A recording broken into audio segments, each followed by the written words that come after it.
Shalom shalom ndabashuje mu izina ry'umwami wacu Yesu Kristo. Turacyaganira ku ijambo rivuga umumaro wo kubaho ubuzima buhishurirwa kuwizera. Umumaro wo kubaho ku buzima bwo guhishurirwa kuwizera. Niryo jambo turimo kuganiraho, niryo jambo Imana dushyize ku mutima, kandi nzi ko rifite umumaro igihe turyizeye tukarikurikirana, kandi Imana yaduheraho umugisha mu izina rya Yesu. Icyo tugusaba ni kimwe, ni ukora subscribe kuri iyo channel kugira ngo tujye dukomeza kubana buri munsi. Yesu abaho umugisha. So uyu munsi turakomeza tureba nuhe mumaro wo kubaho ubuzima bwo guhishurirwa. Byatumarira iki? Reka mbabwire, kubaho mu buzima bwo guhishurirwa bishobora gufasha umukristo gukura mu buryo bwo kwizera. Kubera iki? Kwizera icyo utarareba birashoboka, ariko ntabwo bishobora kugira imbaraga, cyangwa se ntabwo ushobora kuba ku rwego rumwe n'uwizera ibyo abona ariko bitaraba. Bivuze ngo donc kwizera Elisa yari afite igihe ingabo z'abasiga zabateraga kwari gutandukanye n'uko umugaragu we yari afite atarabona ingabo zibarinze. So rero niyo mpamvu navuze ngo iyo duhawe guhishurirwa mu isi y'umwuka kubizera, nubwo ibyo tuba duhishurirwa bitagaragara mu mubiri, ariko biduha imbaraga zo kubyizera no kubitegereza. Reka mbabwire akantu gatoya. Nimba umuntu ashobora kujya gucirira imbwa murayizi, umuntu akajya gucirira imbwa akayigura amafaranga menshi, akayishyiriwe ku gipangu, akizera ko ari burindwe n'ukuri bumoke, kuko imbwa ihari izi kumoka, umuntu akaryama agasinzira, imbwa itamoka ntiyikange, imbwa itamoka nakanguke. Nimba umuntu ashobora gufata umuntu mugenzi we akamushyira kuri gate, akaba gatekeeper, akamuha ubuzima bwe, akizera ko ubwo buzima bwe bufitwe n'uwo muzamu, wakajya mu buriri akaryama agasinzira, ikintu gihe gitumye yizera suko imbwa umuntu ataza ngo anayiroge, suko imbwa umuntu ataza ngo anayishuke, suko umuntu atasinzira ngo igisambo cyinjire, ahubwo aba yizeye kuko hari ikintu yabonesheje amaso yashyize ku muryango agasinzira. So natwe rero nimba turaba umwuka, tukaba twizera Imana y'umwuka, kugira ngo tubeho dufite ibyiringiro. By the way, reka mvuge gutya, kugira ngo kwizera kwacu kugira ibyiringiro, nuko duhishurirwa mu mwuka, tugatangira kubona ibyo twiringizwa nubwo biri kure, ariko Bible avuga ngo abatubanjirije ngo bapfuye bakibireba kure, batarabifata ariko babireba. Bivuze iki?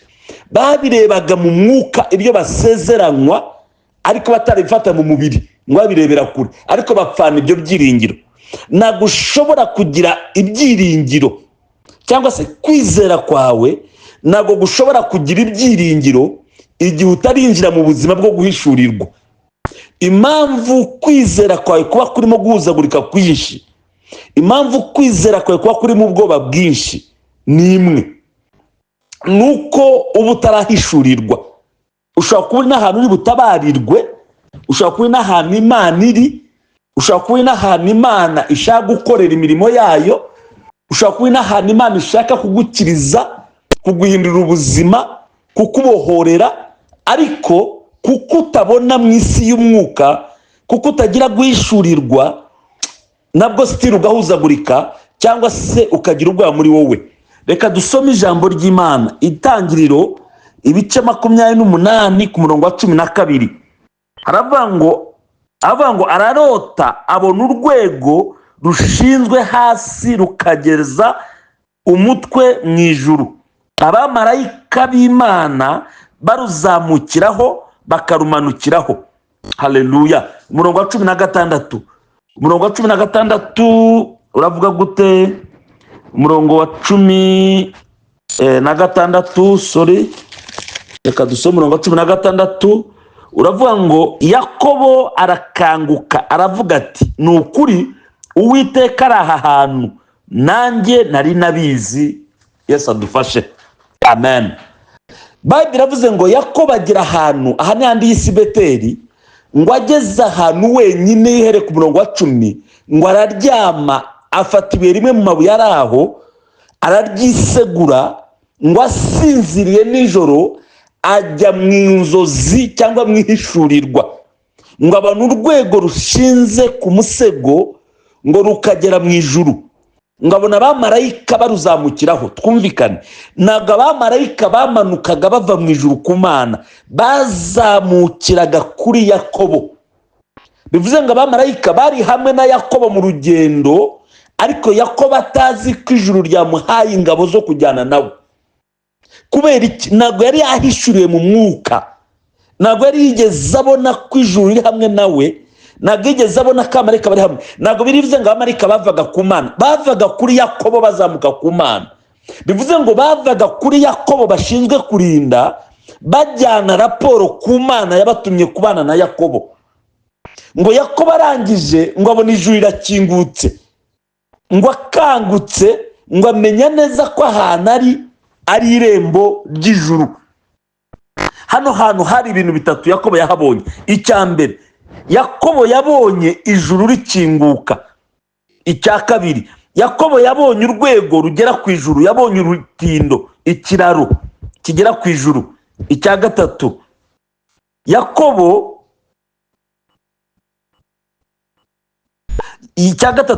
ahanga niho ubuzima bwe bwahindukiriye, kuko niho Imana yamuhereye amasezerano, niho Imana yemereye kujyanira nawe. Ikindi gikurikiraho, ahangaha Yakobo yahabonye umutwe w'ingabo zo mu ijuru z'abamarayika zishinzwe kumurinda. Ibyo ni ibintu bikomeye bitatu Yakobo yaboneye ahantu. Yabonye irembo ry'ijuru, yabonye ijuru rikinguka, yabonye umutwe w'abamarayika ubana nawe, yabonye n'ubuzima bwe buhindurwa, kuko nawe yahereye amasezerano n'Imana.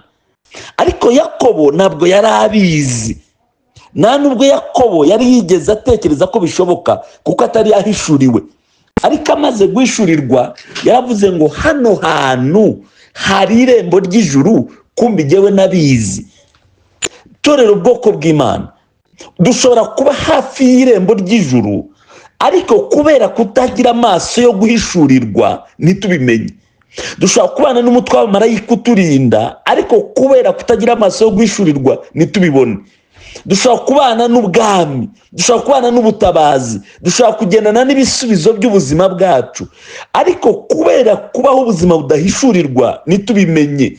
Reka dusome Yohana 1 umurongo wa 51 wumve. Avuga ngo kandi arongera arababwira ati, ni ukuri ndababwira yuko muzabona ijuru rikingutse, abamarayika b'Imana bazamuka bavuye ku Mana, bavuye ku Mwana w'umuntu bakamumanukiraho.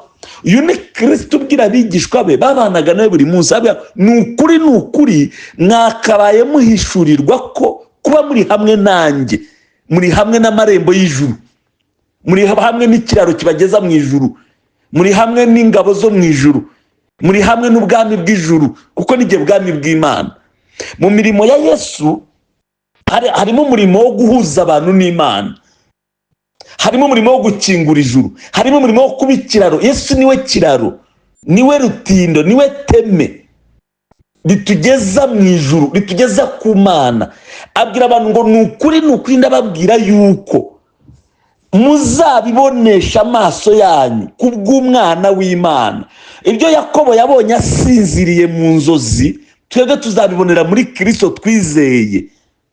Tugomba kwizerera muri Kristo, tugomba gusenga Imana tugahishurirwa, amaso yacu agatangira kubona ijuru rikingukira muri Kristo, amaso yacu agatangira kubona ijuru ridutabarira muri Kristo, amaso yacu agatangira kubonera ibisubizo byacu muri Kristo Yesu. Reka mbabwire, Kristo wo twizeye arimo ibisubizo byose dukeneye, arimo ubuzima bwose dukeneye, arimo amahirwe yose dukeneye, arimo gukiranuka dukeneye, arimo ubwiza dukeneye, arimo buri kimwe cyose. Nyamara ndavuga ngo ni package yuzuye twahawe, ni gift yuzuye, irimo buri kimwe cyose.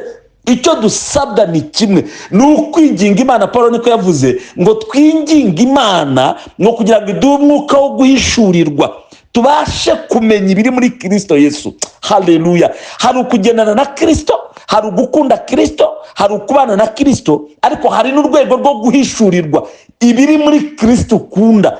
Hari abantu bagendana na Kristo ariko batarahishurirwa. Abigishwa bamaze imyaka 3 basangira, baryamana nawe, bagendana nawe, ariko batarahishurirwa ibiri muri we. Niyo bajyaga bamusiga rimwe rimwe bakajya kongera kuroba kandi mu nyanja. Kubera iki? Babanaga na Yesu, bagendanaga na Yesu, yakoraga ibitangaza ari hamwe nabo, ariko ntabwo bari barahawe umwuka wo guhishurirwa. Ariko umunsi umwuka wo guhishurirwa Kristo abamanukira, bahinduye isi. So wowe wireba ubwawe uri mu bibazo, uri mu ntambara, uri mu bigeragezo, uri mu butayu, uri mu bihe bikomeye, ubasha guhindura isi igihe uzahishurirwa wowe wizeye, igihe uzahishurirwa ubutunzi Paulo yavuze ngo butagira akagero buri muri Kristo Yesu. Numara kugira amaso y'umwuka, ugapfumura, ukamena igisika, ukamena umubiri wa Kristo, ukinjira muri Kristo, ugahishurirwa ibiri muri Kristo, ugahishurirwa ibyo ugeneye muri Kristo, ndakubwiza ukuri kwa Yesu ko isi itazaguhindura, ahubwo uzayihindura. Ibibazo bitazongera kukuriza, ahubwo uzabitera ubwoba. Intambara itazongera kukuraza ureba, ahubwo uzazitera ubwoba. Abarozi ntabwo bazongera gukura umutima, ahubwo uzabakura umutima. Ubukene ntabwo buzongera gukura umutima, ahubwo uzabukura umutima. Kuko uri muri wowe, uri muri twe, uwo twizeye ngo niwe rembo ry'ijuru, uwo twizeye niwe afite urufunguzo rukingura ijuru, uwo twizeye niwe mugaba w'abamarayika, uwo twizeye afite ubushobozi burenze uko utekereza. So rero dukeneye guhishurirwa, dukeneye amaso y'umwuka yo guhishurirwa kugira ngo tumenye Kristo. Niko Paulo yavuze, kugira ngo tumenye Kristo twizeye, tumenye ubushobozi buri muri we, tumenye imbaraga ziri muri we, mu izina rya Yesu rikomeye kandi risumba amazina yose. Ndagusengeye ngo Imana iguha amaso yo guhishurirwa. Reka dusenganire isengesho, uvuge ngo Mwami Yesu, ndakwizeye, nubwo ngendana nawe, nubwo mbana nawe, nubwo nindanye nawe, nkeneye amaso yo guhishurirwa kugira ngo mbashe kumenya ubwinshi bw'imbaraga, ubwinshi bw'imigisha, ubwinshi bw'amasezerano biri muri wowe mu izina rya Yesu. Imbaraga z'Imana zikoreye ku buzima bwawe. Umwami Yesu aguha umwuka uhishurirwe, aguha umwuka umenye, aguha umwuka usobanukirwe wizeye n'uwo mugendana mu izina rya Yesu w'i Nazareti. Amen. Ndakubwiza ukuri, uraza kubona ibihindutseho, uraza kubona ibifite itandukaniro nutangira guhishurirwa ibiri muri Kristo Yesu. Ntabwo uzongera gutinya ibihe, ntabwo uzongera gutinya intambara, ntabwo uzongera gutinya ibibazo, ko Kristo uri muri wowe yaranesheje kandi abirusha ubushobozi, abirusha imbaraga, abirusha ubutware, abirusha ubushobozi mu izina rya Yesu.